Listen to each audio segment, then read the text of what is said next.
سلام رفقا، حالتون چطوره؟ من از مهر به بعد تقریبا صبح ساعت 10:30 اینا بیدارم شدم و شب دیر میخوابیدم.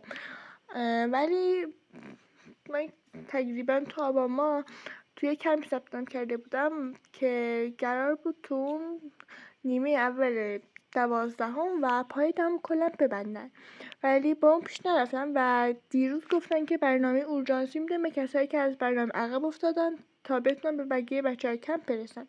منم گفتم دیگه حتی اگر اینو انجام بدم و با اینکه دیروز 4 شب تقریبا شب دیگه 4 اینا خوابیده بودم، امروز 7 به زور پا شدم. یعنی برنامه آلارمی رو نصب کردم که تا 50 قدم راه نرفته بودم اصلا قطع نشه و مجبور بشم که بیدار بشم. و بعدش چون خیلی گیج میزدم صبحم خوردم و یه قهوه خوردم.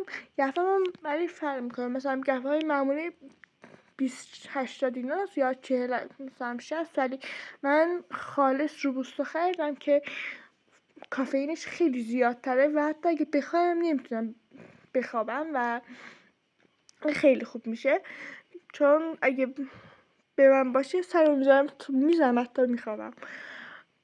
بعد اینکه قهوه خوردم شروع کردم به خوندن، تقریبا 2 بار تو پشت سر هم خوندم. بعدش که تموم کردم ناهارم خوردم که ناهار شیر برنج داشتیم ما.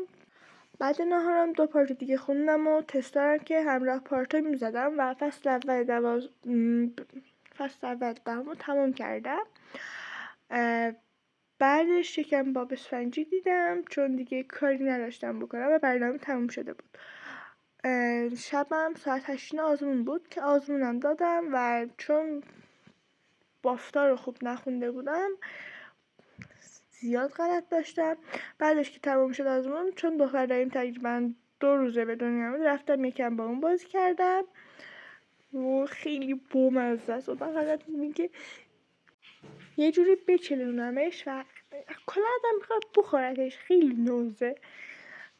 بعدش هم که اومدیم خونه و الان دارم چای میخورم و بخوابم. شما چی کاره کردی؟ و تقریبا 6 ساعت و 6 دقیقه درس خوندم، البته با آزمون که 1 ساعتش برای آزمونه.